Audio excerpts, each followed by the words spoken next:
Is it live? Maybe. Boom. Success.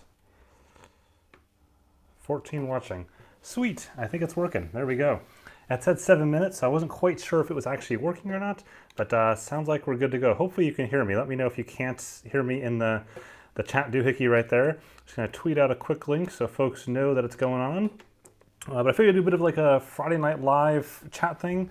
The cup of water looks dangerous. It's only dangerous if it falls. I think we're good. I didn't really think through the table either. I figured we'd do kind of like a Friday Night Live chat thing, something just sort of quick and easy, impromptu. I just got back from a bit of a run, so I figured I had about a half an hour or so before I got run out for dinner. But good, you can hear me, which is awesome. Let's see, what are people asking so far? Spend my money, smart trainer or wheels? Already have a power meter. Easy, smart trainer. I think wheels are great, especially in the triathlon realm in particular because of the aero gains that you can get there. But in terms of your actual training benefit, I think definitely smart trainer is definitely the way to go. You can just get so much more benefit from that. That'll give you much more gains, especially for, well, really any cycling, I think, kind of realm. And that then carries into run if you're a triathlete as well, because the stronger they are a cyclist, then the more that you have for the run, essentially. So let's see, next up here, I got to slide back up the top. Hi from Alabama, from Jeff Hancock. Sweet. I tried to time a little bit later in the afternoon this time for US folks. I guess it's still kind of early if you're down in Australia. It's 6:36 a.m. in Sydney, it looks like, but trying. Let's see. One person asked, talk to me about the watt bike Atom. It is right there. I don't know if I can, let's see if I can do this without showing anything else I don't want to show in the cave. There it is. It's sitting there, right there. But I'm interested. So obviously I've got, this is the second version they sent me. It's kind of a final version, or it is a final version that you should be getting as well, or people are already starting to get. I like a lot of it about it. The one thing that's kind of concerned me back in the initial look at it back in August I did is the shifters. So it has shifters on the front of it. Again, if I can just without yanking this out of the wall. So there's actually shifters right there, and on that side over here too. And those shifters are a bit laggy, which doesn't matter at all for an erg workout. There's no impact there at all for an erg workout, but it does really matter for Zwift or anything where you're shifting, like if you have a real course video, not so much like a climb because the delay of a second or two isn't a huge deal in a long, like up d'Huez, but if you're Zwift and shifting and it's just a problem. So anyways, they're working on that. I have not tried it on the final version, which just again arrived a little while ago, but I'm kind of catching up on things. So otherwise it's awesome. The price point is incredible. I really like it. So I'm hoping that's already fixed in this final version or addressed or whatnot. Let's see. So next, Rain asks, can you connect a separate speed and cadence sensor to the Garmin Edge 800 instead of the GSC 10? Edge 800, I'm not sure off the top of my head. That was right at the point where things changed between allowing standalone speed and cadence sensor. I believe so. I can guarantee though, if you look at my post for the Garmin magnetless speed and cadence sensors, I have a table in there. That was from 4 years ago, but the table would have referenced the Edge 800 because that was out at the time. So definitely check that out. Let's see. Oops, I just missed. Someone asked about the Hammerhead. Have I had any more post since your June 1st look? So I did not post on it, but at the AMP Plus Symposium back, I guess 3 weeks ago or so up in Calgary, I sat down with the guys there for a long time and they walked me through the whole unit. They walked me through what's coming up and all that kind of stuff. Fairly impressed with it. They had planned to start shipping out the units later on this month, which I guess is another 10 days or so. Not quite sure if they're going to hit that. Their intention there was kind of more beta than anything else. Super cool stuff, especially on navigation. I talked a little bit about this in my AMP Plus Symposium keynote, which you can find here on the YouTube somewhere.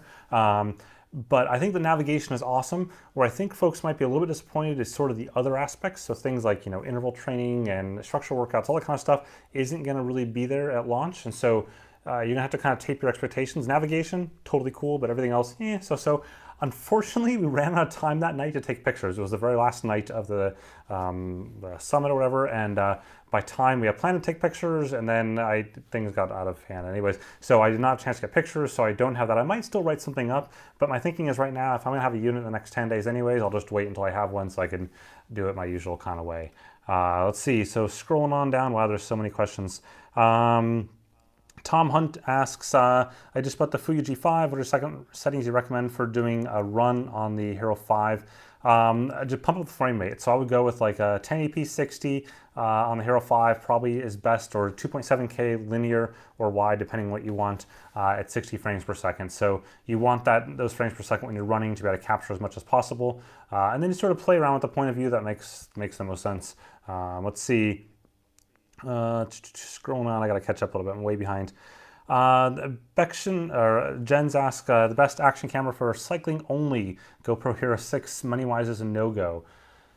Hero 5? I think honestly, cycling only, probably really the Garmin Verb Ultra 30, to be honest. Like that's, if you're just cycling, you're talking about, you know, basically data and overlays and all that kind of stuff, then the Garmin is really still the better option over the GoPro for that particular purpose. And if you're not like, you don't care about going to the beach or wet or anything like that, then the Garmin won't really matter there because you can keep it in a frame case and it looks awesome and sleek and all that stuff.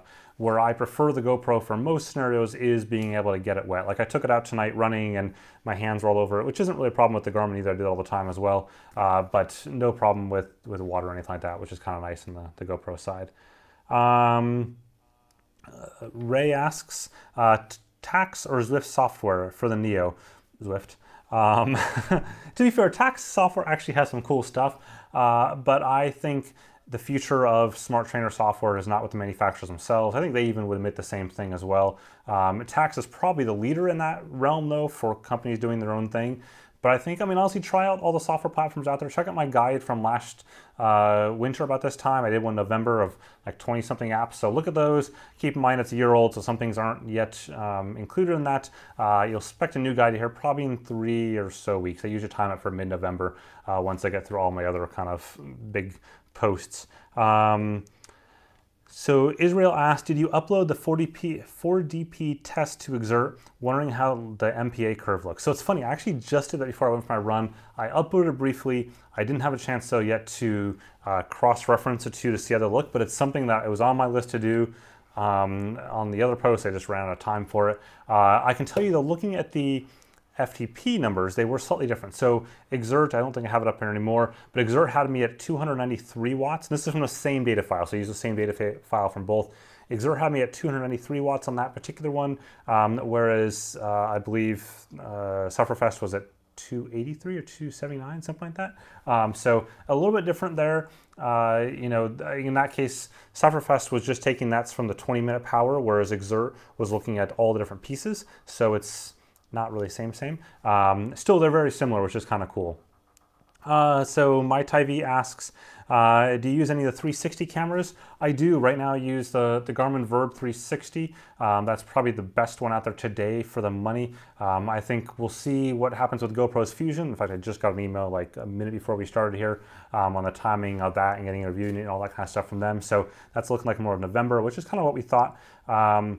It's a bit of a competition. They're both doing slightly different things. Obviously, Garmin has all of the data overlay pieces, and their software will be a lot more advanced than GoPro's at launch. GoPro won't have the mobile app at launch this year. They'll wait till 2018, early 2018, probably Q1, like January, February, for the mobile app piece, whereas Garmin's already got that. On the flip side, GoPro does have their lens separated a bit on the camera, whereas Garmin's are kind of the exact same on opposite sides. And GoPro says, and what their footage shows, is that that makes it so you don't have, like you don't see the pole and stuff like that when you're holding out a camera. I want to see non-GoPro edited footage. Like GoPro is the master of making their footage for the promo videos look awesome, which is cool. It's a marketing thing, that's fine.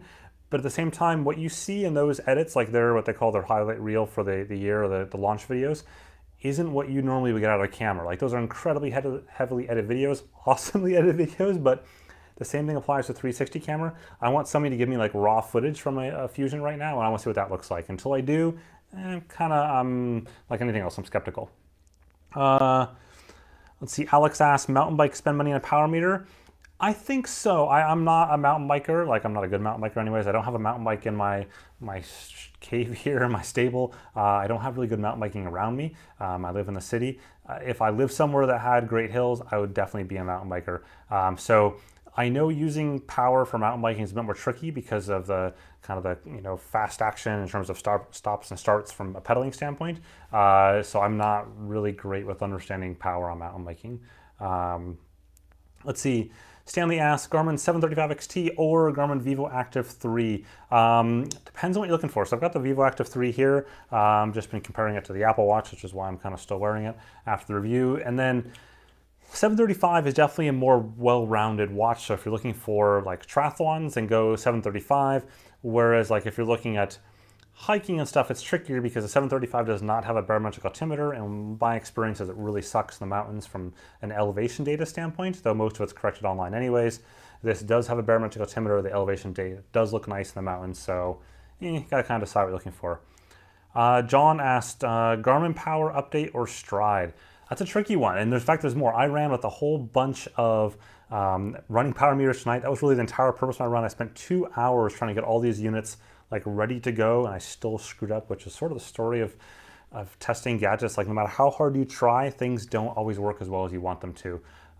So anyways, I was running with the Stride power meter, the Stride, the FootPod one, the Garmin RD pod based one, RunScribe Pro, which just started shipping this past week. I was running with that for my very first run on it.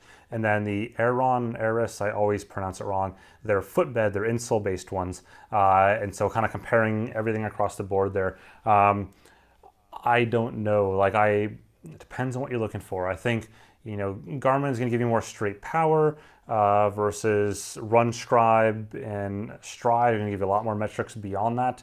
And the same with the FootPod one that I can never remember pronounce correctly, Aeris. They're giving you a lot more data on what's going on in your foot and your leg and all that stuff. So it's tough. I expect by maybe late November, I'll have a really clear picture between all of them. Garmin's saying shipping, I think like the 21st or something like that. So yeah, I don't know. Somebody asked Galvin one, vegan cyclist or durian rider, who's better? I don't watch either. I've watched some of durian rider stuff in the past. I've watched vegan cycle stuff a little bit over the past summer. I watch like Shane Miller, GP Llama, Cycling Maven are sort of my go-tos. I watch like so much random stuff on YouTube. I watch a lot of things that aren't necessarily like cycling. I watch like sailing shows on, you know, sailing vloggers. I watch like Casey Neistat. I watch, you know, MKBHD for tech stuff. I watch so much random stuff. I'm all over the place. So, but I'm always out of time to watch. I just need more time in the day. What's the best smartwatch for running in style? I don't know. It depends on what your style is, to be honest. Like if some people would say the Apple Watch, some people would say the Fit Bionic for just kind of a mid-range running watch. Some people say a Garmin, like a Vivo Active 3. It could be a Sunto. Really depends on what your style is and what you want. Someone asked, when's Garmin Running Power going live? That would be mid-November is my understanding of the day. I think the 21st or something like that. It's based on the Connect IQ, the next version of that coming out. So everything has to ship first, which is scheduled for like that day, and that's when everything else goes live. Let's see. Eric, oh man, I just clicked the wrong thing and now I went scrolling way down. There's so many questions here, as you can see. Let's see. Neil asked, do you think Garmin will release a watch with music storage built in? I certainly hope so. Like, good Lord. I don't really understand why it's taking so long. Let's see. Okay, I've just scrolled down a bunch. Let's see. There we go. Okay. Sorry, there's so many questions. They come so fast. It's so hard to keep up with them. Paul asks, my 920 XT shows my speed fluctuating by plus or minus 1 kilometer an hour. Is there a way to smooth that out? Not really. I mean, not go faster. I mean, it sounds horrible. That's actually the real answer, is go faster.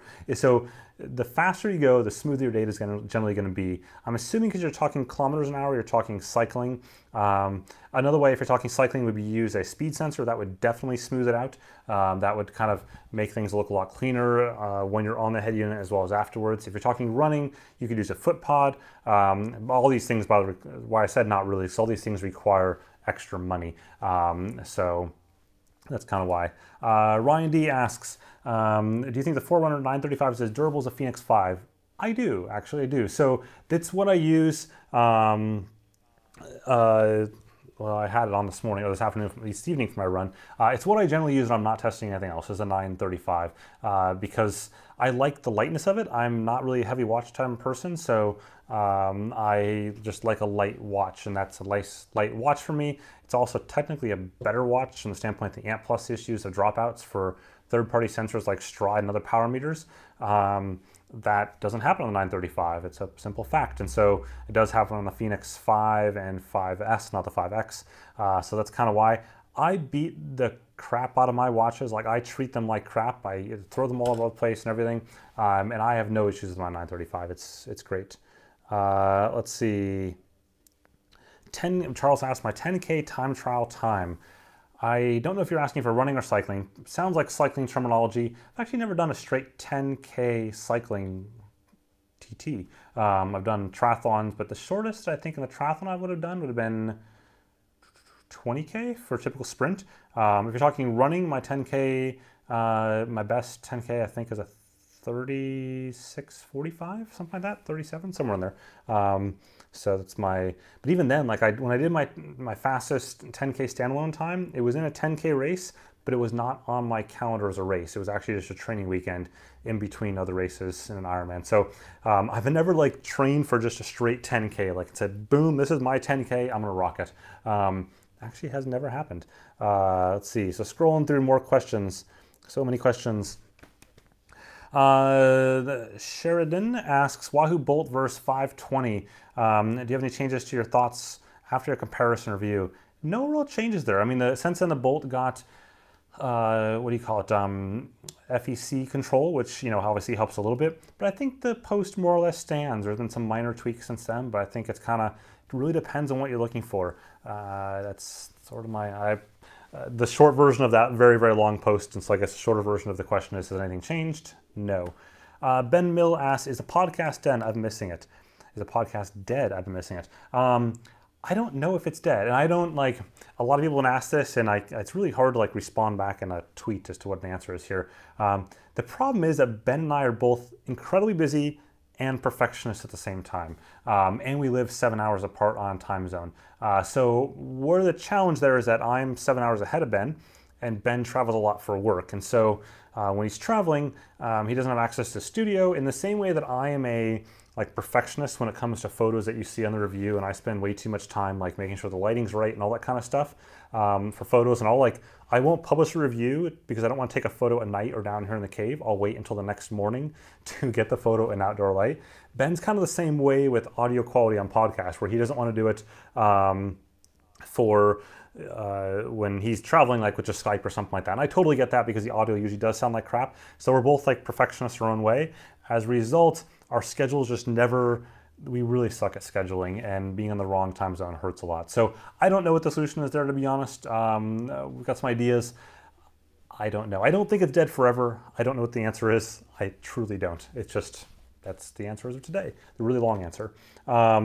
We have no like falling out. We would do it tomorrow. Like if you put us both in the room right now, we would record like 5 podcasts in a row. We'd have a blast. It's just purely a we suck at scheduling thing.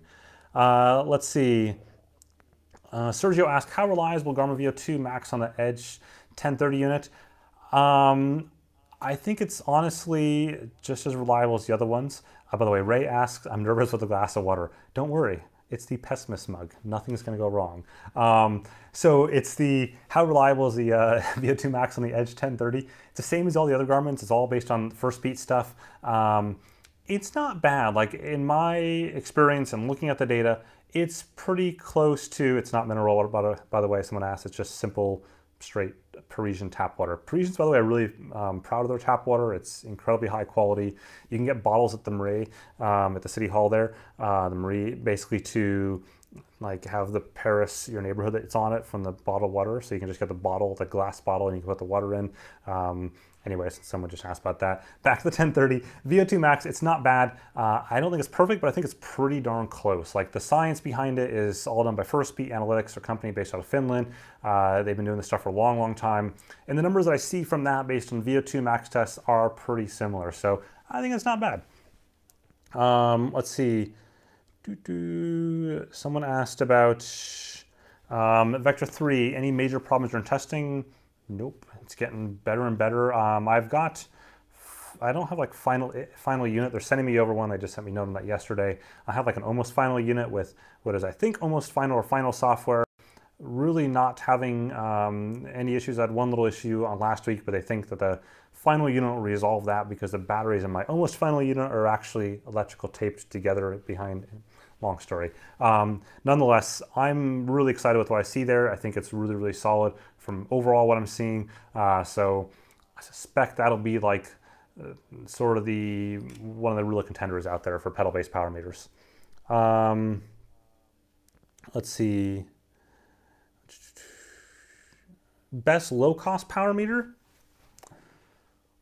I think Power to Max NG Eco. I think I've kind of like settled on, as nice as left-only power meters are, I think dual, not even dual, just total power, which is the NG Eco is. It's not a left-right split. It's just total power for $499 is awesome. And it's been on this bike here. In fact, again, I'm risking fate by moving this, but you can see it down there.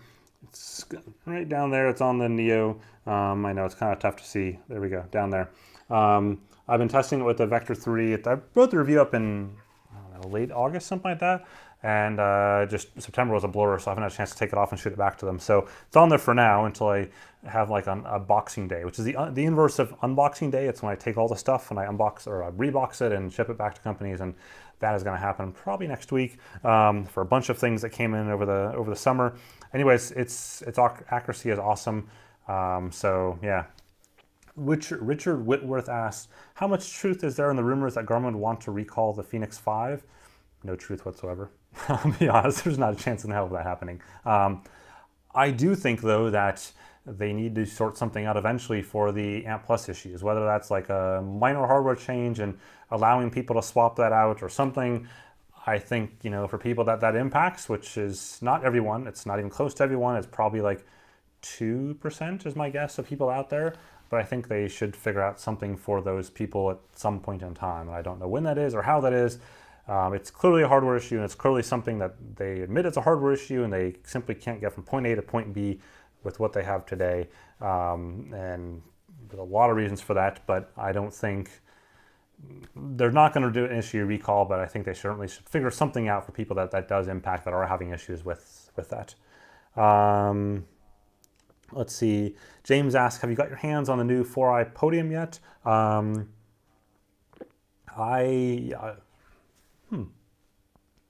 don't know if I rode. No, I've played with one, yeah, but I don't know if I've actually gone out for an outdoor ride with one on any of the various test rides that I did back at Interbike. But I have not yet, I guess, in that sense. We had planned one up in Calgary at the Amp Plus Symposium, but it just got absolutely crazy busy, and so I had to unfortunately defer that. I wish I could have done it, because even just ignoring the power meter, love to go riding in that area, and the 4i's folks are always kind of fun to ride with as well. So Andy asks, is it normal for your FTP to be lower indoors than outdoors? I do use stages though, so that I think it reads lower indoors. Totally normal to be lower indoors and outdoors. Also totally normal to be lower outdoors and indoors. So I'm actually the inverse. So most people can hold better FTP, or basically hold better power for a duration, however you want to define that, better outdoors. I'm actually the inverse. I can hold better power indoors and outdoors. Like if you put me on a trainer with an erg mode, I can hold whatever number that trainer says to hold better than I can when I'm outdoors on the road, especially on the flats. I can usually get pretty darn close on climbs because I don't know why, I can just handle that better. But otherwise, yeah, it's totally normal either way. Yep, normal. Mateus asks, is the Peanut already asleep? Yes, she's asleep, or she was asleep last time I checked on the drop cam thing. Yeah, tonight the girl and I are like on date night, which I know is odd. It's already 10 o'clock and we haven't started our date night yet, but we're getting there. She's finishing up cakes upstairs, right up there. I was eating cake scraps a little bit for cakes going out tomorrow.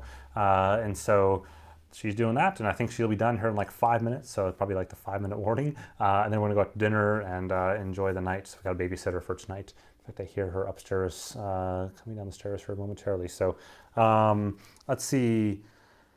Michoy, hope that's pronounced right. Rephrase my question. What's the best, cheapest smart trainer with auto resistance for Zwift? So check out my trainer review post back just a week ago on dcrainmaker.com, which by the way is a funny thing. So I mentioned this before in some other podcast or something.